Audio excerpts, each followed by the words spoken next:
तरामीम नहीं ला सकते ordinary legislation के ज़रिए, जो कि ये करने की कोशिश करें इस कानून के थ्रू। नंबर 2 के आर्टिकल 141 और 142 आइन के कहते हैं कि पार्लियामान सिर्फ उन चीज़ों पर लेजिस्लेट कर सकता है सब्जेक्ट टू द कॉन्स्टिट्यूशन, यानी कि आइनी हकूक़ जो दिए गए हैं आइन में उनको पामाल करते हुए कोई कानून साजी नहीं हो सकती। अब इसमें नोटिस किया गया है फेडरल गवर्नमेंट को through cabinet division, law ministry को और अटॉर्नी जनरल साहब को, क्योंकि कानून की कॉन्स्टिट्यूशनैलिटी को चैलेंज हुआ है। हमें उम्मीद है कि इस इशू को सीरियसली लिया जाएगा, क्योंकि इस तरह नहीं हो सकता कि पूरे मुल्क में एहतजाज की इजाज़त है और सिर्फ इस्लामाबाद के हदूद में आप इस्लामाबाद के शहरियों को कह रहे हैं कि हर एहतजाज के लिए आपको डिस्ट्रिक्ट मैजिस्ट्रेट से पहले इजाज़त लेनी होगी, और अगर आप नहीं लेते और आप एहतजाज करते हैं 3 साल कैद, फिर से एहतजाज करते हैं 10 साल कैद। इन इफेक्ट उन्होंने ये राइट टू प्रोटेस्ट को क्रिमिनलाइज कर दिया है।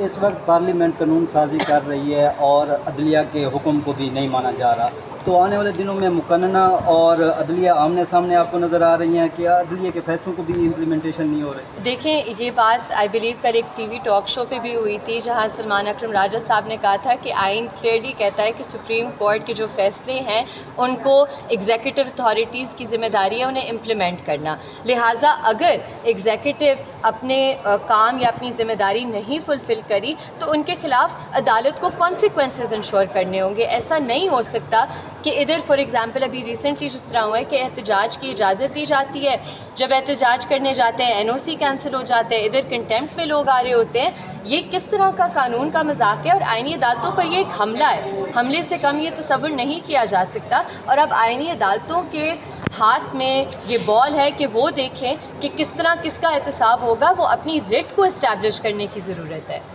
अच्छा, ये सवाल मैडम आमतौर पर मार्च सिर्फ औरत मार्च नहीं करता, औरत मार्च प्रोटेस्ट भी करता है, इमरजेंसी प्रोटेस्ट भी करता है। अगर कोई गैंग रेप के जिस तरह इधर वाक़यात F9 पार्क में हुए हैं, कोई और इस तरह का क्राइम होता है, इवन के ऑर्डनरी जो सिटीजन्स हैं ये इनके हकूक़ के लिए आए हुए हैं इस अदालत में। पब्लिक इंटरेस्ट लिटिगेशन है। मसलन कोई गरीब बंदा अगर पेट्रोल प्राइस में हाइक हो जाए तो वो लोग इकट्ठे होकर अब एहतजाज नहीं कर सकते। 48 आवर्स का मिनिमम एक टाइम लिमिट इम्पोज किया गया है। तो मैं तो समझती हूँ कि औरत मार्च की बहुत बड़ी कॉन्ट्रीब्यूशन है राइट टू असम्बली के, कि उन्होंने ये कदम उठाया और वो इस अदालत में आई है इस कानून को चैलेंज करते हुए। देखिए, मैं इसी तरह देखती हूँ कि हमारा इस वक्त जो आइनी अदालतों पर और जो सुप्रीम कोर्ट पर एक हमला हो रहा है, ये जो आइनी तरामीम की भी बात की जा रही है, ये क्यों ला रहे हैं आप देखें उसमें क्या कंटेंट है। नंबर 1 वो कह रहे हैं कि हब से भेजा कि वो दरखास्तों को हाई कोर्ट्स में किल करना चाह रहे हैं एक तरफ से, क्योंकि आप कह रहे हैं कि अगर नेशनल सिक्योरिटी का इशू हो या रिलेटेड टू आर्म्ड फोर्सेस हो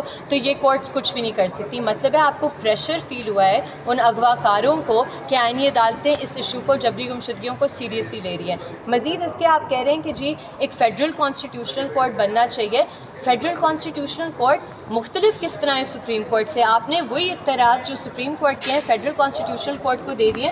इससे क्या होगा? सिर्फ आप कन्फ्यूजन पैदा कर रहे हैं। और ये जो एक मैलिफाइड इंटेंट नज़र आ रही है, बदनीयती नज़र आ रही है कि आप ये कोशिश कर रहे हैं कि क्योंकि सुप्रीम कोर्ट में आपको कुछ जजेस पसंद नहीं या वो आपके पसंद के मुताबिक फ़ैसले नहीं दे रहे तो you strip the supreme court of its powers. यही ये करना चाह रहे हैं। मैडम, आप कह रही हैं कि अदलिया आइनी अदालतों के ऊपर जिम्मेदारी बनती है, लेकिन हम यहाँ ये देख रहे हैं कि जजेस भी तकसीम है। जैसा कि प्रैक्टिस एंड प्रोसीजर की ऑर्डिनेंस जारी हुआ तो अभी उसकी सही खुश्क नहीं हुई थी, लेकिन चीफ जस्टिस ने उसके ऊपर इम्प्लीमेंटेशन करके साथ ही जजेस को उससे निकाल दिया।